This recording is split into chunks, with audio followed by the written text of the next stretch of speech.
Lightning like Steve McQueen, I'm in the fast lane when the light turns green. And I built tough, I ain't nothing but grit, cause I made rugged blood, sweat, and spit.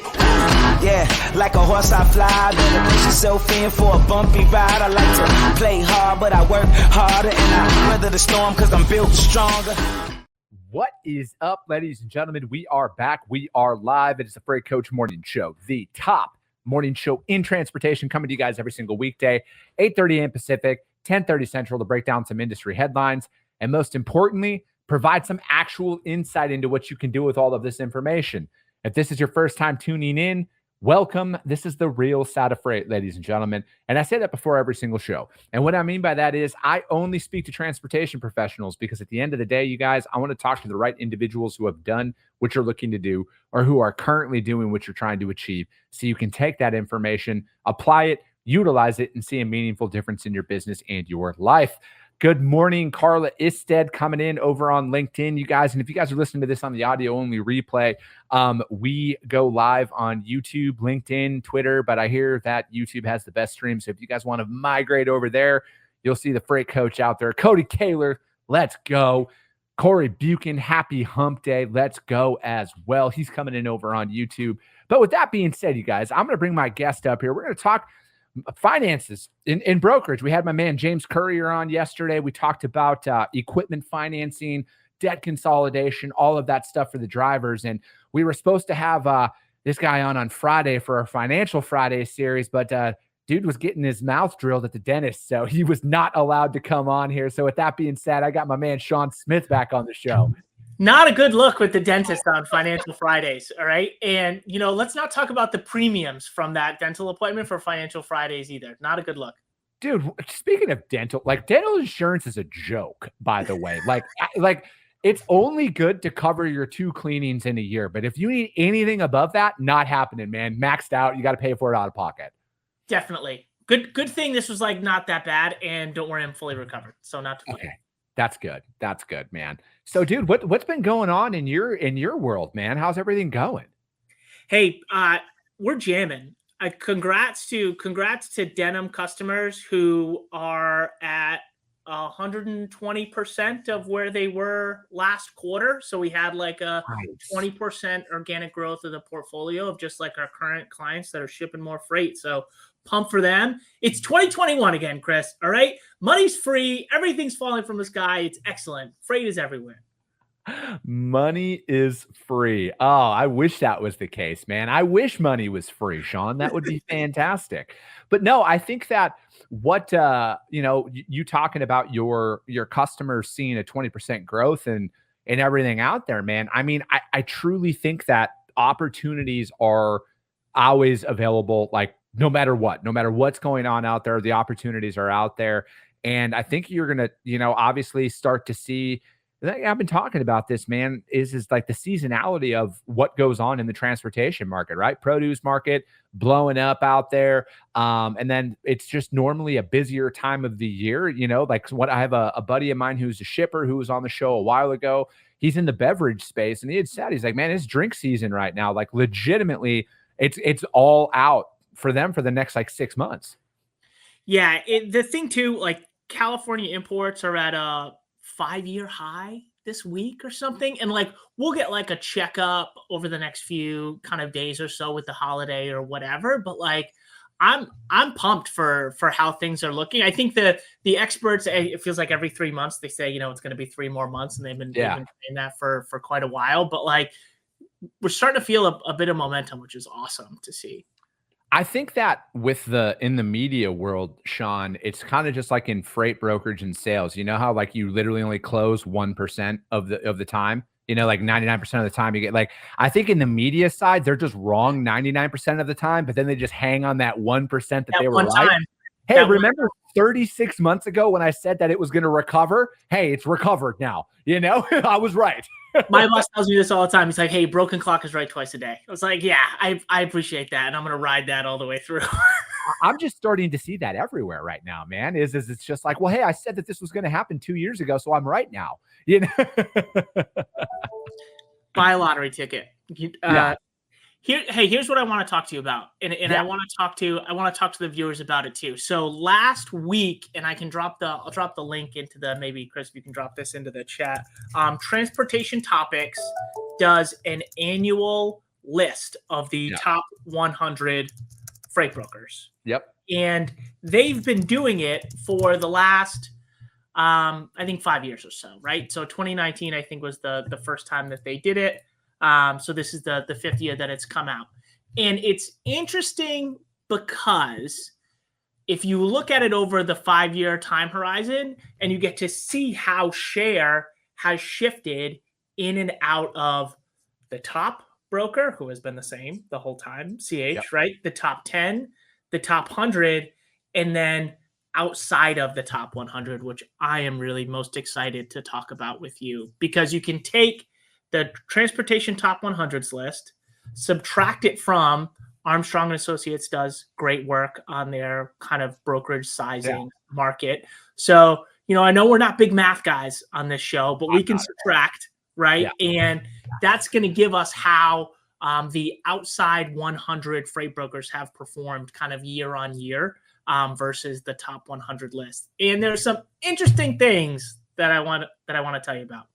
Let's talk about that, man, because this is another thing that I brought up is about why I'm always high on the fact that there's an opportunity out there no matter what's going on in the market. Because if you followed transportation for these, you bring up the top 100 list here, Sean, and this is not me shitting on any company out there, but data's data, numbers don't lie about what's being reported. Everything that was out there back in 2020 about where the top 10 were at that time, they all their revenue spiked up in 21 and 22, just like almost every company's did. Everybody was an Inc. 5000 company in freight, like fastest growing everything. 2023 and 2024 hit, and everybody's back to pre-COVID numbers on where they are. So what does that tell me? Again, I was disclaimer, I went to public school. I can add and subtract, but that's kind of it. Nobody gained any market share out there at all. Nobody did anything differently in that time. So that's why I think about what I'm assuming you're about to say. That's why there's such a major growth outside of that list and how things are changing. So please, man, let me hear what's your thoughts. What do we got? Yeah. So here, as you said, the kind of 2019, 2020, 2021 was 2019, 2020 rather, was the time where the top 100, including the top 1, were at their best, right? They took the most share. And kind of chaos theory took over, right, during COVID era. And things are starting to kind of go back to normalizing, I guess we would hope, right? And this year's list has the outside top 100 taking its largest share of the freight broker market since they started doing this list. Yep. And then if we go on this, so I just clicked on the link. I just shared that link over on YouTube, you guys. So on this link right here, Sean, are we just looking at top freight brokerage firms? Yeah. So that top freight brokerage firm list, that sum of gross revenue column, right? So I'll save everybody the math on this, right? So that sum of gross revenue for that list. I got it pulled up on the screen here, man. So which column are we looking at here? The gross revenue in millions? Exactly. Perfect. So that column is going to sum up to something like $86 billion.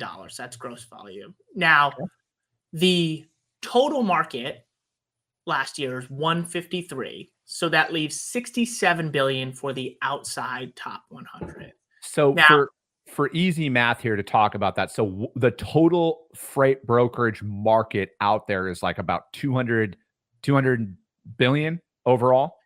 They said 150 last year. 150 last year in total. Okay. Yep. In total. And so 86 of that went to this list, basically 86 billion, right? So 56%, which is the smallest number since the history of them doing this list, that percentage number. Jeez. It was, so if you look back in 2020, this list was 2/3. So we've gone down from 2/3 to like 55. So 66 to call it 55%. So like an 11% drop from this top 100 list against the total market. So that tells me that the SMB brokerages out there, right, are coming out of COVID lean, mean, and moving freight, right? And that is an exciting thing for me. I think it's exciting for a lot of folks that listen to the show too, because a lot of the stories that we've been talking about, which is like the democratization of all of these tools, the accessibility of financing, how cool stuff like what the folks at Green Screens are doing, which is like pricing that has only been available to folks at the very top of the market, making it available to everyone. We've got fraud detection tools for everyone, right? It's no longer the kind of ivory tower of whatever top brokerage data set that you have. And all of that stuff is being pushed out to the rest of the market. And it looks like people are capitalizing on that, which I think is pretty sick. No, I think that's like 100% the fact. I think that, when you're looking at, again, you got numbers don't lie. Like this is a very telling sign about where things can shift and what you can do out there to really get in, because it's like, you look at C.H. Robinson, they're at the top, $12.5 billion in top line revenue, net revenue. They're at about 1.6 billion out there, and then again, if you look at the next, so essentially the top 5 minus C.H. Robinson, number 2 through number 5 equals C.H. Robinson in size of revenue. And, C.H. Robinson was obviously, everybody was all over them because they, very misleading headlines out there made it sound like they laid off half of their workforce. And it was only like 70 positions that were eliminated in total. But, I look at some of these larger organizations, like, again, you look at a C.H. Robinson, and I don't have anything against any of these companies that are out there, but all of these companies are set up with like everybody, right? So you look at a C.H. Robinson, they're in the door with every shipper essentially that is out there. Like a good buddy of mine and I were talking about this. So it's like, they don't need the mega sales staff that like a small to mid-sized broker needs to get your name out there at that level. C.H. Robinson, TQL, RXO, all of them, they all have the brand recognition in the market where if you call a shipper, they're going to have 1 or 2 memories of you. You fucked us over, or, hey, we haven't worked with you in a while. Let's talk. We're aware of you. That's kind of what it is. But you can only do that so much, where the small to mid-sized market, I look at it like this. If you haven't heard of me, that's a good thing. Like, no reputation is a very positive opportunity out there to grow and scale. And I think like at some point, I mean, obviously you're a fan of technology. I'm a fan of technology, but at some point people want to work with a solid individual. They don't want to be replaced every 3 months. Like, oh, hey, here's your new account manager. Here's your new point of contact. They want that, that solidity. I don't even know if that's the right word to use, but like extreme ownership, man. Yeah. Like you take extreme ownership over your freight. And when you're talking to the president of the brokerage, they're going to take extreme ownership over their freight too. Yes. And that's exactly it. And I think that what you need to look at is there are so much more opportunities that are out there than you think. If you're actually doing sales, all right. And this is, here's some data from my brokerage alone. Over the last 10 weeks, we have onboarded and moved freight with 5 new shippers. Okay. If you look at all of the headlines that are out there, nobody's onboarding anything, like, oh, it's the worst freight market that we've ever seen.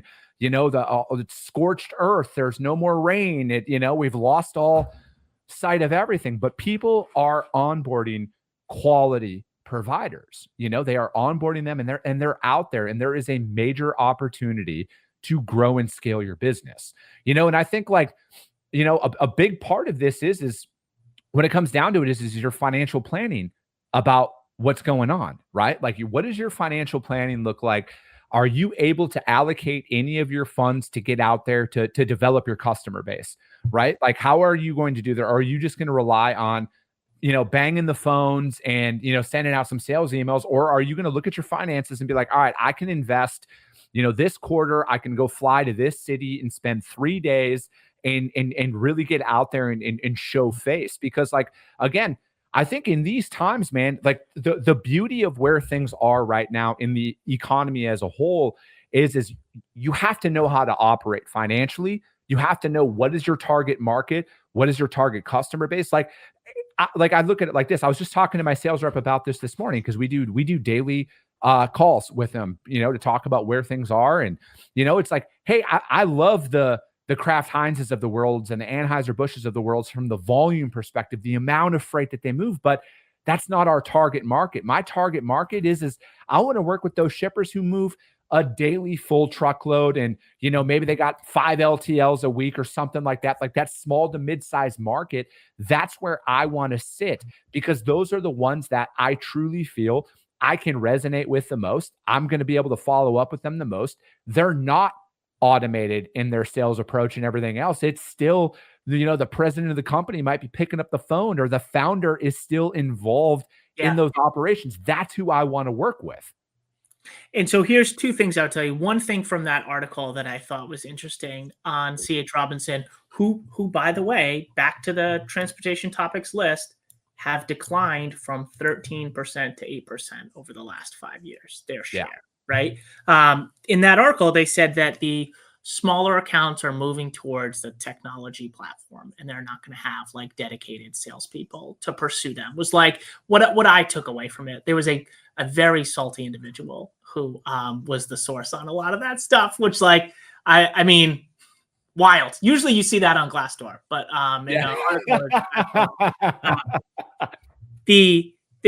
they said that they're going to move some of these smaller customers away from sales folks and account folks towards some of their self-service platforms. Fine. Great way to be different.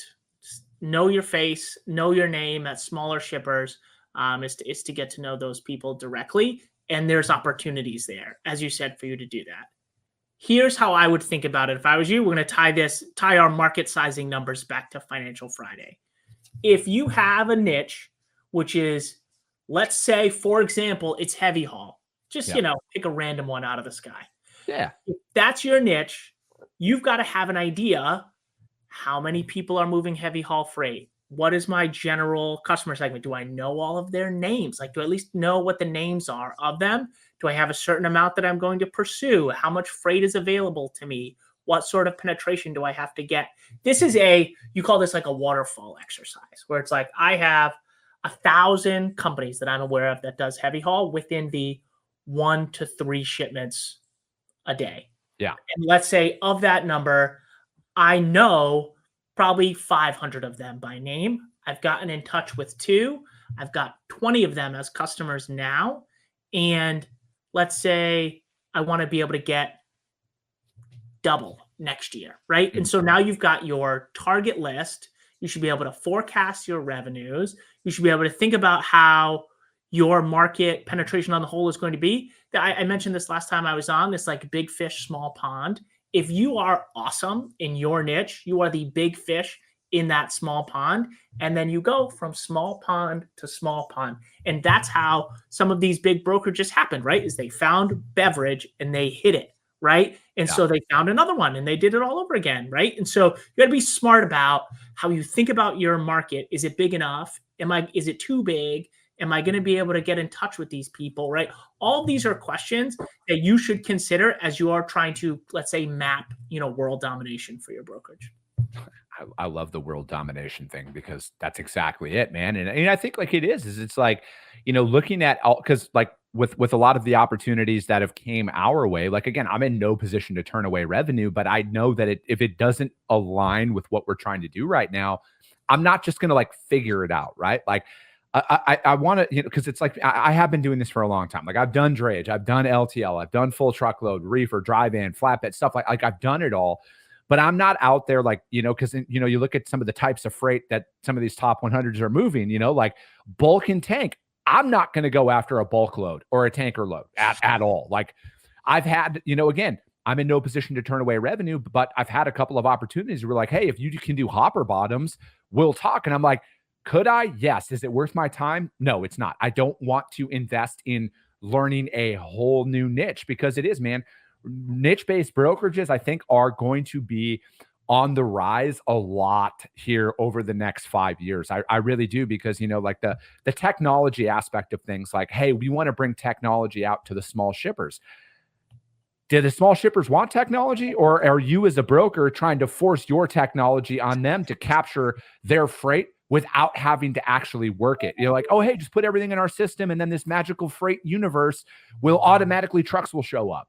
Are you selling them on a pipe dream? Because, man, I don't want to out tech my customers. I want to deliver. I want to find out what tech my customers actually want and then deliver that to them. Most of them, the technology that a lot of them want, billing. All right. How can you automate and help them out with their billing? Because finances are an issue in a good economy, a bad economy. It doesn't matter.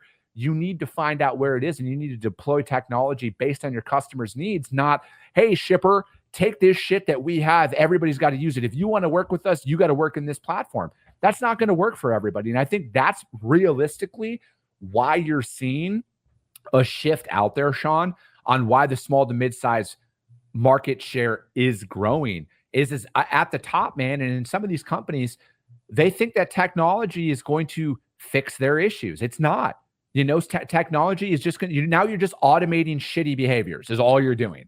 And I think, like, on top of that, again, man, do your customers want it? Brokers have a great reputation out there of telling other people what they need based on a broker's needs. Like, hey, driver, you need to do this, this, this, and this, or hey, shipper, you need to do this. They're your customers. The last time I checked, is that what they need, or is that what you want them to do? The thing too about it, and I'm going to take off my freight broker hat and put on my product guy hat here, is like you're solving a problem for them, right? Yeah. You're providing a service, you're solving a problem. If you come in and say, look at this great widget, I use ChatGPT, and look at all this great stuff that it does, and blah, blah, blah.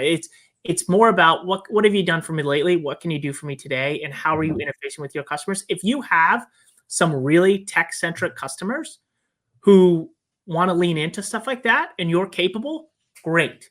If you don't, you'd be amazed of what you can do with email and phone call and regular communication or whatever. Kind of there, like, go as fast as your customers want to go to provide them the right service. You can meet them where they're at.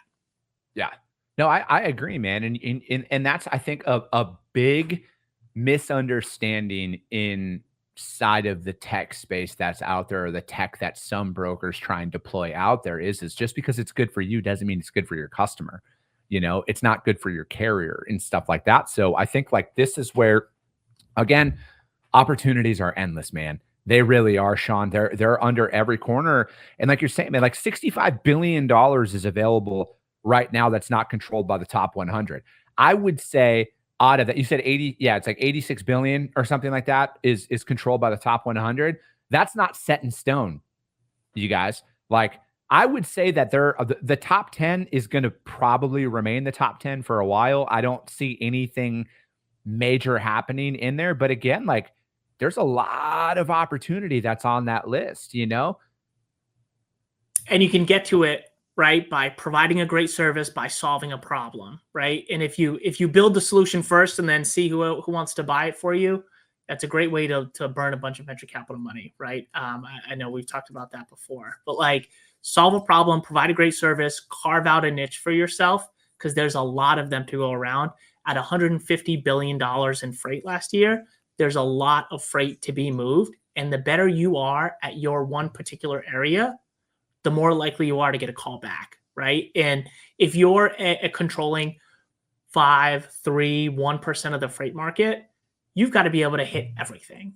If you've got half of a bit for yourself, that is a flying high brokerage and you are crushing it. So, like, find that little hole for yourself, be explicit about it, right? And have a good idea of what your universe is and crush it. And that's how you go, kind of 5 bips at a time, right? And all of a sudden you make your way up to this top 100 list. Yeah. No, I just think, it's one truck at a time, one customer at a time. And, I was chatting yesterday with my buddy, Chris Brewer, who's, with you guys, at River City Logistics. And, I'll openly talk about this because, like, last year, man, it took us in year one, to put it into context, you guys, I had no pre-existing customers. All right. When I started everything back up, I had no book of business that I brought with me. I had no guarantees for freight. It was straight day one, $1 mentality. And last year, it took us about 10 months to move 100 loads between all cold, brand new businesses. It took us about 10 months. We did that in half the amount of time this year. All right. We moved 100 loads in half the amount of time. So there is growth that is out there, you guys. There are opportunities that are out there. You just cannot overlook or try and really overcomplicate what you're trying to do, because from a business development standpoint, that never changes.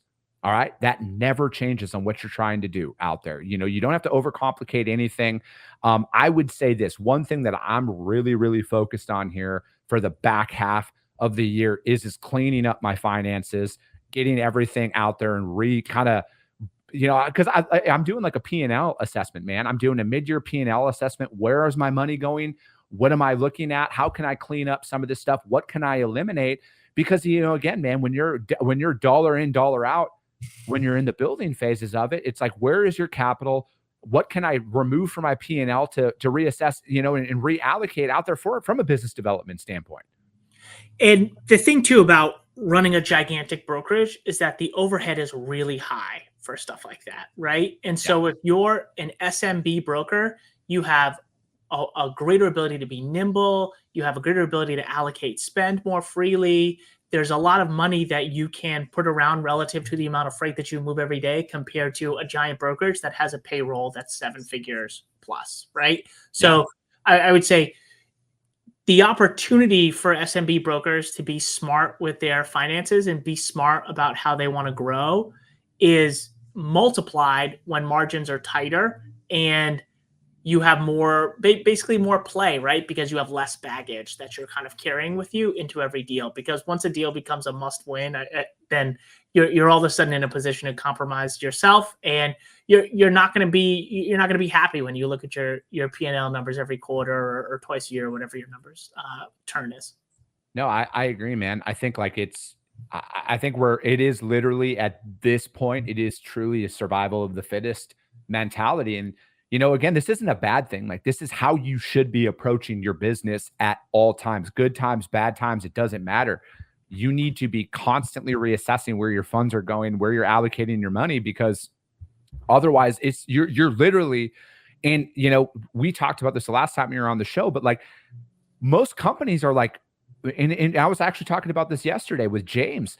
Most small businesses are like 30 days away from going out of business every single month. And that doesn't change, like you have to be processing a ton of invoices every single month to kind of get that relief out there where it's like, hey, you know what? I got 60 days of capital now. That's another data set I would like to see is when when you get out of that 30-day window, what's the percentage of businesses that are 60 days away and stuff like that? Because, again, this isn't just posting loads on load boards and stuff like that. Like, you have to run this as an actual company. Otherwise, it doesn't matter how good you are, you will be out of business really quick.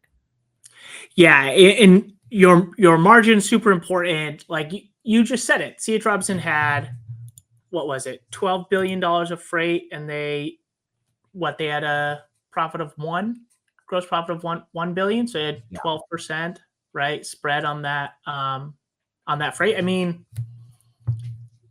there's room there, right? Like 12% is not a lot. Like that's pretty tight if you've got a bunch of software engineers that you need to pay for. There's technology that has to come in and out of the book, and being sharp about that and being sharp about healthy margins, providing great service. People are much more willing to pay the more you fit, and they're not shopping on price, right? They're shopping on value. And that's another thing too. I think you're bringing up a really good point there. And I know we kind of got to wrap up here, but like, when's the last time you reassessed your customer base and looked at how much work are you putting in to some of them? Because again, you guys, you have to make money. And we all know that there's customers in every industry out there that takes 5 times the effort to make $1, essentially, and then there's those customers out there that are truly, as Patricia Reed as Patricia Ritveld said here, the smaller ones care more about service and standards rather than just $1 on the figure page. Find those shippers, find those ones and really assess your business at all times. But Sean, here's our financial technically Wednesday in the books, man. But how does anybody reach out to you? How does anybody find out more about what you got going on? Find us at denim.com. Shoot me an email, Sean@denim.com, or find me on LinkedIn. I'm watching the YouTube channel from now on. I'm not going to watch on LinkedIn Live anymore. People are saying the quality's better. So that's where I'm going to be. See, you guys hear it from the viewers. You don't just have to hear it from me. Get over to YouTube, search for The Freight Coach, subscribe over there, get notified when we go live. But that's going to be it for today, you guys. I appreciate you all so much. I might do a random live show on Friday. I'm not sure yet, man. I might take Friday as well. But everybody have a safe and enjoyable 4th of July. Go America, as always. Don't hurt yourself. Don't be a statistic, especially all my friends in the state of Florida. Don't be the first one to blow your hand off. Gosh dang it, you guys. All right, you guys, that's going to be it. I appreciate you guys. I love you guys, and we'll be talking to you soon.